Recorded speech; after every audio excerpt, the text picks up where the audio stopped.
สวัสดีค่ะวันนี้เรามาพูดถึงเรื่องครอบครัวกันนะคะเป็นเรื่องที่ใกล้ตัวมากๆเลยค่ะถ้าฝรั่งถามว่าคุณบอกฉันหน่อยซิว่า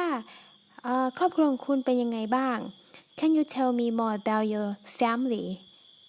เราก็จะตอบว่า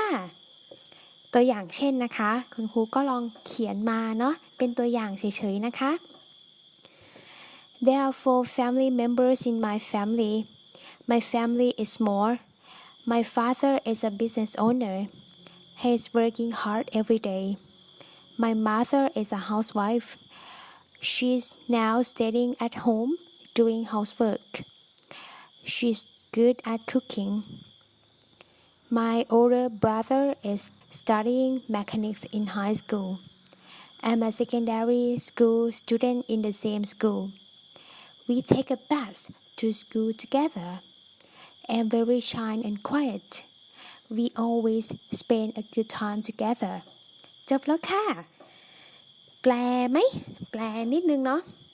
There are 4 family members in my family. ครอบครัวของฉันมีทั้งหมด4คนค่ะ My family is small เป็นครอบครัวเล็กๆ My father is a business owner พ่อของฉันเป็นนักธุรกิจ He's working hard every dayพ่อของฉันขยันทำงานทุกวันค่ะ My mother is a housewife แม่ของฉันเป็นแม่บ้านค่ะ She's now staying at home doing housework ตอนนี้แม่กำลังทำงานบ้านค่ะ She's good at cooking แม่ทำอาหารเก่งมาก My older brother is studying mechanics in high school พี่ชายของฉันกำลังเรียนสายช่างอยู่ในระดับมัธยมปลาย I'm a secondary school student in the same school ฉันเป็นนักเรียนมัธยมต้นโรงเรียนเดียวกับพี่ชายของฉัน We take a bus to school together เราไปโรงเรียนด้วยกันโดยรถบัสหรือว่ารถประจำทางค่ะรถเมล์เนาะ I'm very shy and quiet ฉันเนี่ยเป็นคนขี้อายและก็เป็นคนเงียบๆWe always spend a good time together พวกเราทั้ง4คนเนี่ยมักจะ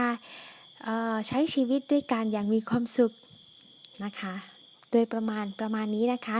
สามารถที่จะดัดแปลงประโยคนะหรือว่าจะ repeat ประโยคก็ได้ค่ะเพราะว่า